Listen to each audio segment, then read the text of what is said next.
First of all പ്രധാനമായിട്ടും പറയേണ്ടത് നിലമ്പൂരിൽ അങ്ങനെ ഒരു ഇലക്ഷൻ നടത്താനായിട്ട് ബെഞ്ചമിൻ നെതന്യാഹുവിന് അറിയത്തില്ല. അതുകൊണ്ട് ബെഞ്ചമിൻ നെതന്യാഹുവിന്റെ കോലം അവിടെ കത്തിച്ചെന്നും പറഞ്ഞ് ബെഞ്ചമിൻ നെതന്യാഹു ഇവിടുന്ന് എഴുന്നേറ്റ് ഓടത്തൊന്നുമില്ല. ഈ ബെഞ്ചമിൻ നെതന്യാഹുവിന്റെ കോലം അവിടെ കത്തിച്ചു കഴിഞ്ഞാൽ പ്രത്യേക ഒരു മതവിഭാഗത്തിലുള്ള ആൾക്കാർക്ക് സന്തോഷം കൊടുക്കാൻ വേണ്ടിയിട്ടാണെങ്കിൽ തീർച്ചയായിട്ടും അത് ഇസ്രയേലിനെ ഒന്നും ബാധിക്കില്ല. അവരുടെ എന്തോ വിചാരം, ആ കോലം കത്തിച്ചു കഴിഞ്ഞാൽ ഇസ്രയേലിന്റെ പകുതി കത്തിയ കണക്കാണ് അവരുടെ സന്തോഷമൊക്കെ ഞാൻ കണ്ടിരുന്നു. പിന്നെ ഇപ്പൊ ഞാൻ പറഞ്ഞല്ലോ, ഇസ്രയേലിൽ എനിക്ക് അന്നം തരുന്ന നാടാണ്. തീർച്ചയായിട്ടും എനിക്ക് അന്നം തരുന്ന നാട് എന്റെ മാതൃരാജ്യം കഴിഞ്ഞാൽ എപ്പോഴും എന്റെ നെഞ്ചോട് ചേർത്ത് തന്നെ ഞാൻ വെച്ചിരിക്കും. അതിനി ആര് എത്ര തവണ ക്രൂശിച്ചെന്ന് പറഞ്ഞാലും. ഇന്നലെ തന്നെ എന്റെ ഫേസ്ബുക്ക് പോസ്റ്റിൽ ഞാൻ ഇടുകയുണ്ടായി ഇസ്രയേലിലെ ലൈവ്, അതായത് ജെറുസലേമിലെ ലൈവ് അപ്ഡേറ്റ്സ് ഇടുകയുണ്ടായി. വളരെ മോശമായ രീതിയിൽ എന്റെ അച്ഛനെയും അമ്മയെയും പിന്നെ എന്റെ മകളെയും ഒക്കെ വളരെ മോശമായിട്ടുള്ള രീതിയിലാണ് അവർ ചിത്രീകരിച്ചത്. എന്നെ വളരെ മൃഗീയമായ രീതിയിൽ തേജോവധം ചെയ്യാൻ വേണ്ടിയിട്ട് ഒരു പറ്റം ആൾക്കാർ ഫേക്ക് അക്കൗണ്ടിൽ നിന്ന് വന്നവരെ പോസ്റ്റ് ഇടുന്നുണ്ട്. ഇത് കാണുമ്പോൾ ഈ ചില തീവ്രവാദി മനോഭാവമുള്ള ആളുകൾക്ക് എന്താ സന്തോഷം. അത് ഷെയർ ചെയ്യാൻ വേണ്ടിയിട്ട് ഒരു പറ്റം ആളുകൾ നിൽക്കുന്നു. അതിനെതിരെ താഴെ വന്ന് വളരെ മോശമായ രീതിയിൽ തീരെ സംസ്കാര ശൂന്യരായിട്ടുള്ള ആൾക്കാർ അത്രയും മോശമായ രീതിയിൽ എന്നെ ചീത്ത പറയുകയും എന്റെ വീട്ടുകാരെ അടക്കം ഉൾപ്പെടെ നിന്നെ വീട്ടിൽ കയറി കയ്യാങ്കളി ചെയ്യും, നിന്നെ വെട്ടും കൊല്ലും, നീ നാട്ടിലേക്ക് വാ കാണിച്ചു തരാം എന്ന് പറയുന്ന രീതിയിലേക്ക് വളരെ മോശമായ രീതിയിലുള്ള ഇതൊക്കെ ഇടുകയുണ്ടായി.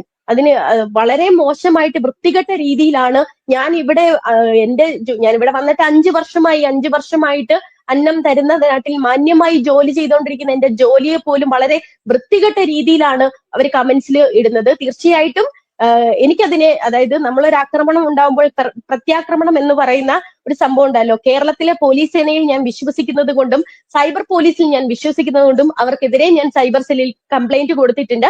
വേണ്ട നടപടികൾ സ്വീകരിക്കാമെന്ന് അവരെന്നോട് തീർച്ചയായിട്ടും പറഞ്ഞിട്ടുണ്ട്. എത്ര ഫേക്ക് അക്കൗണ്ടിൽ നിന്ന് എനിക്കെതിരെ മാസീവായിട്ടൊരു അറ്റാക്ക് ഉണ്ടാക്കിയാലും നട്ടെല്ലെന്ന് പറയുന്ന ഒരു സാധനം എനിക്കുള്ളത് കൊണ്ട് തീർച്ചയായും സത്യങ്ങൾ ഞാൻ വിളിച്ചു പറയുക തന്നെ ചെയ്യും. ഇനി ഈ കാര്യത്തിലേക്ക് കടക്കാം. സൗദി അറേബ്യ ഇസ്രയേലിന് സപ്പോർട്ടാണ്. സൗദി അറേബ്യ എന്ന് പറയുന്നത് ഒരു അറബ് നേഷൻ ആണെന്ന് നമുക്കറിയാം.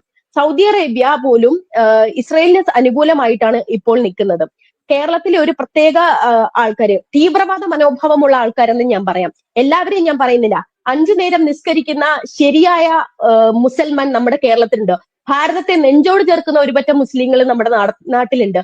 പക്ഷെ തീവ്രവാദ മനോഭാവമുള്ള ഒരുപറ്റം ആൾക്കാര് കൂട്ടമായി ചേർന്ന് ആക്രമിക്കാൻ ശ്രമിച്ചത് കൊണ്ട് ഭാരതത്തിന് ഒന്നും സംഭവിക്കാൻ പോകുന്നില്ല. ഈ തീവ്രവാദി മനോഭാവമുള്ള ആൾക്കാർ തീർച്ചയായിട്ടും നിങ്ങളെ സപ്പോർട്ട് ചെയ്യുന്ന രാജ്യത്തിൽ പോകണമെന്നേ ഞാൻ പറയത്തുള്ളൂ. സൗദി അറേബ്യയിൽ നിന്നുകൊണ്ട് എന്റെ പേഴ്സണൽ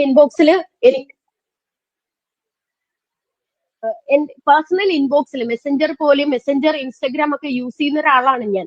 അപ്പോൾ എന്റെ ഇൻബോക്സിൽ എനിക്ക് സൗദി അറേബ്യയിൽ നിന്നും നമ്മുടെ നാട്ടിൽ നിന്നും UAE പോലെയുള്ള മിഡിൽ ഈസ്റ്റിൽ വർക്ക് ചെയ്യുന്ന ഒരുപാട് മുസ്ലിം സഹോദരങ്ങൾ എനിക്ക് സപ്പോർട്ടായിട്ട് വന്നിട്ട് എന്നോട് പറയുന്നുണ്ട്, തീവ്രവാദം ഒരിക്കലും നമ്മൾ വെച്ച് പൊറപ്പിക്കത്തില്ല. ഈ ഭാരതം എന്ന് പറയുന്നത് ഭാരതം ഇന്ത്യയുടെയും മുസ്ലിമിന്റെയും ക്രിസ്ത്യാനിയുടെയും ഭാരതമാണ്. ഇപ്പൊ എന്റെ വീടിനടുത്ത് കുറെ മുസ്ലിം കടകളുണ്ട്. ഞങ്ങൾ ഇന്നും പോയിട്ട് അവിടുന്നാണ് സാധനങ്ങൾ മേടിക്കുന്നത്. അവിടുത്തെ ആ കച്ചവടം ചെയ്യുന്നത് ഹിന്ദുവെന്നോ മുസ്ലിമെന്നോ ക്രിസ്ത്യാനിയെന്നോ വിവേചനമില്ലാതെയാണ്.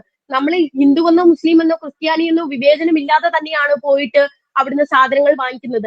നമുക്കിപ്പോ ഒരു ഹോട്ടൽ ഭക്ഷണം കഴിക്കണമെന്ന് ആഗ്രഹം വന്നു കഴിഞ്ഞാൽ എന്റെ വീട് കുറ്റിവട്ടത്താണ്. കുറ്റിവട്ടത്ത് തൊട്ടടുത്തുള്ള കടയിൽ പോയിട്ട് എന്റെ ആങ്ങളയുടെ കൂടെ പഠിച്ച ഒരു ഇക്കായുണ്ട്. ഇക്കാടെ കടയിൽ പോയിട്ടാണ് ഭക്ഷണം വാങ്ങിക്കുന്നത്. അവിടെ അവർ കച്ചവടം ചെയ്യുന്നത് ഹിന്ദുവെന്നോ മുസ്ലിമെന്നോ ക്രിസ്ത്യാനിയെന്നോ പറഞ്ഞിട്ടില്ല. അവിടെ ഒരു ബോർഡ് വന്നിട്ടില്ല, ഇവിടെ മുസ്ലിം മതവിഭാഗങ്ങൾക്ക് മാത്രമേ ഫുഡ് കൊടുക്കപ്പെടുത്തുള്ളൂ, അല്ലെങ്കിൽ അവർക്ക് മാത്രമേ കച്ചവടം ചെയ്യൂ എന്ന് അവർ പറഞ്ഞിട്ടില്ല. നമ്മൾ പോകുന്നു, സാധനം വാങ്ങിക്കുന്നു, നമ്മൾ കഴിക്കുന്നു. എന്റെ നാട്ടിലൊന്നും, ഇപ്പം ഞാൻ താമസിക്കുന്ന കുറ്റിവട്ടം എന്ന് പറഞ്ഞ സ്ഥലത്താണ്, അവിടെയൊന്നും ഹിന്ദുവെന്നോ ക്രിസ്ത്യാനിയെന്നോ മുസ്ലിമെന്നോ വിവേചനം ഞാൻ കണ്ടിട്ടില്ല. ഈ സോഷ്യൽ മീഡിയ പ്ലാറ്റ്ഫോമിൽ ഇരുന്ന് തീവ്രവാദം വിളമ്പുന്ന കുറച്ച് ആൾക്കാരുണ്ട്. അവരൊക്കെ ഞാൻ എന്റെ നാട്ടിലേക്ക് ക്ഷണിക്കുകയാണ്. നിങ്ങൾക്ക് അവിടെ നാട്ടിൽ വന്നു കഴിഞ്ഞാൽ മനസ്സിലാവും. എന്റെ നാട്ടിൽ ഒരു 3 കിങ്സ് എന്ന് പറയുന്ന ഒരു ചർച്ച് ഉണ്ട്. ഈ 3 കിങ്സ് ചർച്ചില് ഒരു പള്ളിയിലെ ഒരു പ്രദക്ഷിണം വന്നു കഴിഞ്ഞാൽ ഹിന്ദുവെന്നോ മുസ്ലിമെന്നോ വ്യത്യാസമില്ലാതെയാണ് നമ്മൾ അതിലെല്ലാം പങ്കെടുക്കുന്നത്. എന്റെ കൊച്ചുനാളി മുതൽ ആ പള്ളിയിൽ VBS ഞാൻ പോയിക്കൊണ്ടിരിക്കുകയാണ്. വെക്കേഷൻ ബൈബിൾ ക്ലാസ്സിന് ഞാൻ പോയിട്ടുണ്ട്. ബക്രീദോ പിന്നെ പെരുന്നാളോ വരുന്ന സമയത്ത് നമുക്ക് അവിടുത്തെ പള്ളികളിൽ പോയിട്ട് ഞങ്ങൾ ബിരിയാണിയും നെയ്ച്ചോറും വാങ്ങിച്ച് കഴിച്ചിട്ടുണ്ട്. അമ്പലത്തിൽ ഒരു ഉത്സവം വന്നു കഴിഞ്ഞാൽ സദ്യ നമ്മൾ വിളമ്പുമ്പോൾ നമ്മളോട് സ്നേഹമുള്ള സഹോദരരായിട്ട് നമ്മൾ കാണുന്ന ഒരു പറ്റം മുസ്ലിങ്ങളെന്നോ ക്രിസ്ത്യാനിയെന്നോ വിവേചനമില്ലാതെ നമ്മുടെ സദ്യ വിളമ്പാനായിട്ട് അവർ വന്ന് നിൽക്കുന്നുണ്ട്. എന്റെ കൂട്ടുകാരികൾ, ഇപ്പോൾ ഞാൻ പഠിച്ചത് തീർച്ചയായിട്ടും ഞാനൊരു മിക്സഡ് സ്കൂളിലും കോളേജിലും ഒക്കെയാണ് പഠിച്ചത്. അപ്പോൾ എനിക്ക് അവിടെ ഒരുപാട് മുസ്ലിം വിഭാഗത്തിലുള്ള ഫ്രണ്ട്സ് ഉണ്ടായിരുന്നു. അവരൊക്കെ എന്നോട് വിളിച്ചിട്ട് നീ സേഫ് ആണോ, ഞങ്ങൾ പ്രാർത്ഥിക്കുന്നുണ്ട്, സോഷ്യൽ മീഡിയയിൽ നിനക്ക് വളരെയധികം മോശമായിട്ടുള്ള രീതിയിൽ സൈബർ അറ്റാക്ക് നേരിടുന്നതായിട്ട് ഞങ്ങൾ കാണിക്കുന്നുണ്ട്, ഞങ്ങളെ ഒന്നും ആ കൂട്ടത്തിൽ കൂട്ടരുത്, ഞങ്ങളൊക്കെ 5 നേരം നിസ്കരിക്കുന്ന ഭാരതത്തെ സ്നേഹിക്കുന്ന മുസ്ലിങ്ങളാണ്, ഞങ്ങൾ എന്നും നിന്നോട് കൂടെയുണ്ട്, തീവ്രവാദം ഞങ്ങൾ സപ്പോർട്ട് ചെയ്യുന്നില്ലെന്ന്. ഈ പറയുന്ന തീവ്രവാദ മനോഭാവമുള്ള ഒരുപറ്റം ആളുകളാണ് എന്നെ ഇങ്ങനെ അറ്റാക്ക് ചെയ്തുകൊണ്ടിരിക്കുന്നത്. എനിക്കതിനകത്ത് പ്രത്യേകിച്ചൊന്നുമില്ല, പക്ഷെ ഇവിടെ പറയണമെന്ന് തോന്നി. കാരണം ഇങ്ങനെ തീവ്രവാദം കൊണ്ടു നടക്കുന്ന ആളുകളൊന്നും ജീവിതത്തിൽ രക്ഷപ്പെട്ട ചരിത്രമില്ല. പ്രത്യേകിച്ച് ഭാരതം എന്നും എല്ലാ മതസ്ഥരെയും ഒരുപോലെ കാണുന്ന ഒരു ഇതാണ്. നിങ്ങളുടെ ഈ തീവ്രവാദ മനോഭാവം വളർന്നു വരുന്ന കുട്ടികളിൽ കൂടി നിങ്ങൾ വിഷം തുപ്പുന്ന ഒരുതരം വർഗീയ ചിന്ത നിങ്ങൾ ഇങ്ങനെ അടിച്ചേൽപ്പിക്കുമ്പോൾ വളർന്നു വരുന്ന കുട്ടികളുടെ മാനസികാവസ്ഥ നിങ്ങളൊന്ന് ചിന്തിച്ചു നോക്കണം. വളരെ ചെറുപ്പത്തിലെ തന്ന് മതം ഇങ്ങനെ കുത്തി വെച്ചിട്ട് അവർ വർഗീയ വിഷം തുപ്പുന്ന ഒരുതരം റോബോട്ടുകളെ പോലെയാണ് ഇപ്പോൾ അവർ ചിന്തിക്കുന്നത്. ഇന്ന് രാവിലെ വളരെ കൊച്ചൊരു പയ്യനാണെന്ന് തോന്നുന്നു, ആ സംസാരം കേട്ട് കഴിഞ്ഞാൽ എനിക്ക് മനസ്സിലായി അവനൊരു 10ഓ 12ഓ വയസ്സേ കാണത്തുള്ളൂ. ഹിന്ദിയിലാണ് അവൻ എന്നോട് സംസാരിച്ചത്. നിങ്ങൾ ഇസ്രായേലിനെയാണോ, മുസ്ലിം വംശജനാണ്, നിങ്ങൾ ഇസ്രായേലിനെയാണോ സപ്പോർട്ട് ചെയ്യുന്നത് അതോ ഇറാനെയാണോ സപ്പോർട്ട് ചെയ്തത്, ഞാൻ നിങ്ങളുടെ വീഡിയോ കണ്ടിരുന്നു, എനിക്കിപ്പോൾ മനസ്സിലാകുന്നില്ല എന്ന് പറഞ്ഞിട്ട് എന്നോട് ചോദിച്ചിട്ടുണ്ട്. അതിന് എന്താണ് ഉദ്ദേശിക്കുന്നതെന്ന് എനിക്ക് മനസ്സിലായി, പക്ഷെ സൗണ്ട് കേൾക്കുമ്പോൾ അറിയാം, അല്ലെങ്കിൽ ആരെങ്കിലും ആ കുഞ്ഞിനോട് പറഞ്ഞു പറയിപ്പിച്ചതാണോ എന്ന് പോലും എനിക്കറിയത്തില്ല. 12 13 വയസ്സേ ഉണ്ടാവുള്ളൂ. അപ്പൊ അത്രത്തോളം ജാതീയ വിഷവും അല്ലെങ്കിൽ വർഗീയ വിഷവും കുഞ്ഞുങ്ങളിൽ കുത്തി വെക്കുന്നുണ്ട്. പക്ഷെ ഒരുപാട് നല്ലവരായിട്ടുള്ള ആൾക്കാർ സൗദി അറേബ്യയിൽ ഇരുന്ന് മിഡിൽ ഈസ്റ്റിൽ ഇരുന്നുകൊണ്ടും, സഹോദരി ഞങ്ങൾ എപ്പോഴും ഭാരതം ഞങ്ങൾക്ക് ഞങ്ങളുടെ പെറ്റമ്മ രാജ്യമാണ്, മാതൃരാജ്യമാണ്, ആ ഭാരതത്തെ എപ്പോഴും ചേർത്ത് നിർത്തുന്ന ഇസ്രയേലിനെ ഞങ്ങൾ സപ്പോർട്ട് ചെയ്യുന്നുണ്ട്. തീവ്രവാദം ഒരിക്കലും ഞങ്ങൾ സപ്പോർട്ട് ചെയ്യുന്നില്ല. സഹോദരിയുടെ നേരെ വലിയ രീതിയിലുള്ള അറ്റാക്കുകളൊക്കെ വരുന്നുള്ളതായിട്ട് ഞങ്ങൾക്കറിയാം, പക്ഷെ ഞങ്ങളെ ആ കൂട്ടത്തിൽ കൂട്ടണ്ട, ഞങ്ങൾക്ക് ആ തീവ്രവാദി മനോഭാവമില്ല, ഭാരതീയർ എല്ലാവരും ഒന്നാവണമെന്ന് പറഞ്ഞ് കുറെ മെസ്സേജ് വന്നപ്പോൾ സത്യത്തിൽ എന്റെ മനസ്സ് നിറഞ്ഞു പോയി. ഈ തീവ്രവാദ മനോഭാവം നിങ്ങളിൽ നിന്ന് എന്നില്ലാതാവും, നന്നേ നിങ്ങളൊക്കെ നന്നാവും. ഇപ്പൊ ഏറ്റവും പ്രധാനപ്പെട്ട ഒരു കോമഡി എന്ന് പറഞ്ഞാൽ കഴിഞ്ഞ ദിവസം മറ്റൊരു സംഭവം ഉണ്ടായിരുന്നു.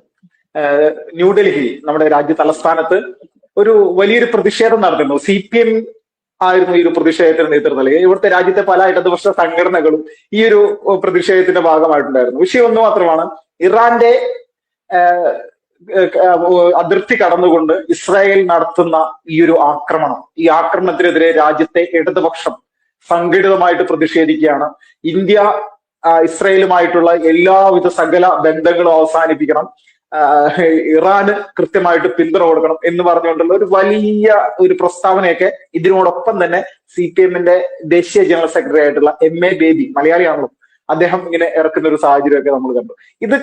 ഇതെല്ലാം കാണുന്ന സമയത്ത് ഒരു മലയാളി എന്നുള്ള രീതിയിൽ, യഥാർത്ഥത്തിൽ ഇപ്പൊ ഇസ്രായേലിലുള്ള മലയാളികൾ എന്നൊക്കെ പറയുമ്പോൾ നിങ്ങൾക്ക് അതൊരു ഷെയ്മേഡ് ആയിട്ട് തോന്നുന്നുണ്ട് കേരളത്തിൽ ഇതുപോലെയുള്ള സംഭവങ്ങളൊക്കെ നടക്കുന്ന സമയത്ത്?